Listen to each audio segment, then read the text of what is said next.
Myself Anil Lokhande आणि मी आज तुम्हाला वर्ग 10वी विषय मराठी यातील अंकिला मी दास तुझा हा अभंग संत नामदेवांचा या ठिकाणी सांगणार आहे। आणि संत नामदेव यांचा आपण थोडक्यात परिचय घेऊया। संत नामदेव 1270 ते 1350 हा त्यांचा जीवन कालखंड आहे। त्यांची जी अभंग आहेत एकूण जेवढे त्यांनी अभंग लिहिलेले आहेत ते सर्व अभंग उत्कट आहे, म्हणजे त्यांच्या अभंगाची रचना उत्कट आहे। त्याच पद्धतीनं मराठीतच अभंग लिहिलेत असं नाही, त्यांची हिंदीमध्ये देखील रचना आहे।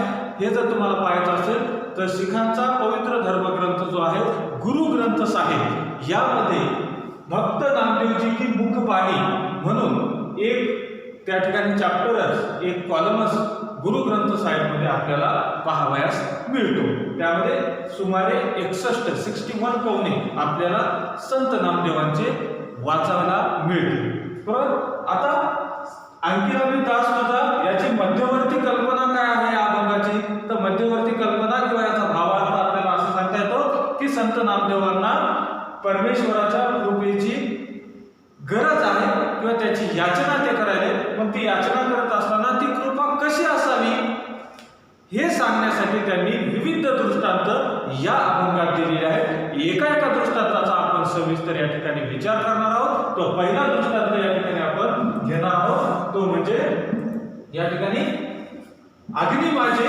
पडे बाळू माता धावे कनवाळू।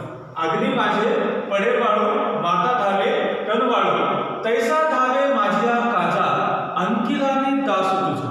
पहा की ज्या वेळेस एखाद्या मातेचं बाळ पोर आगी जवळ जातं आणि ते आता पडणारच आहे किंवा त्या आगीतून त्याला विजा होणार आहे असं तिच्या निदर्शनास किंवा तिला जाणवलं की मग तिच्या मनामध्ये तिच्या बाळाविषयी असलेलं प्रेम उथंबून व्हायला लागतं, दया निर्माण होते आणि दयेपोटी ती माता त्या बाळाकडे धावत धावत जाते। तिथं असा विचार ती करत नाही की तिथं अग्नी आहे, त्या अग्नीमध्ये आपणही जळू किंवा इजा होईल असा कुठलाही विचार ती करत नाही। मला माझं बाळ वाचवायचं एवढं तिला फक्त तिच्या नजरेसमोर दिसतं आणि म्हणून ती कनवाळू पद्धतीनं धावत जाते।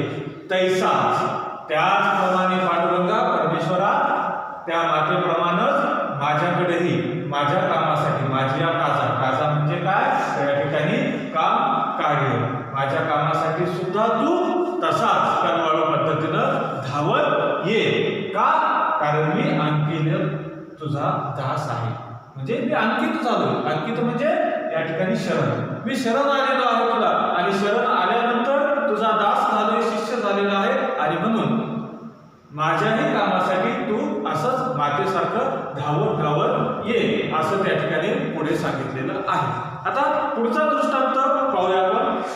पुढच्या दृष्टांतामध्ये सवेचे झेपावी पक्षिणी पिल्ली पडताची क्षणी। बघा ही जी पक्षी दिसतो आपल्याला, हा पक्षी कशा पद्धतीनं झेप घेतोय, कुठे झेप घेतोय की आपलं एक पिल्लू तिनं झाडाच्या खोप्यावरती टाकून ठेवलेलं आहे किंवा त्या खोप्यात आहे आणि खोप्यात असल्यानंतर तिचं ज्यावेळेस लक्ष जातं कुठे की आता आपलं बाळ पिल्लू पडतं आहे की काय हे तिच्या लक्षात येतं आणि त्यावेळेस ती लगेच बघा सवेची म्हणजे लगेच पटकन इन्स्टंट ज्याला आपण म्हणतो, ती लगेचच्या लगेच आपल्या पिल्लाकडे काय करते झेप घेते, पिल्ली पडताची घडली। केव्हा पिल्लं ते बाळ धरतीवरती जमिनीवरती पडणार आहे आणि पडणार आहे असं तिला लक्षात आलं की सवेची कुठल्याही प्रकारचा विलंब न लावता क्षणाचाही विलंब न करता ती लगेच झेप घेते आपल्या पिलाकडे। अशा पद्धतीनं हे दोन अभंग आपण आज या ठिकाणी घेतले।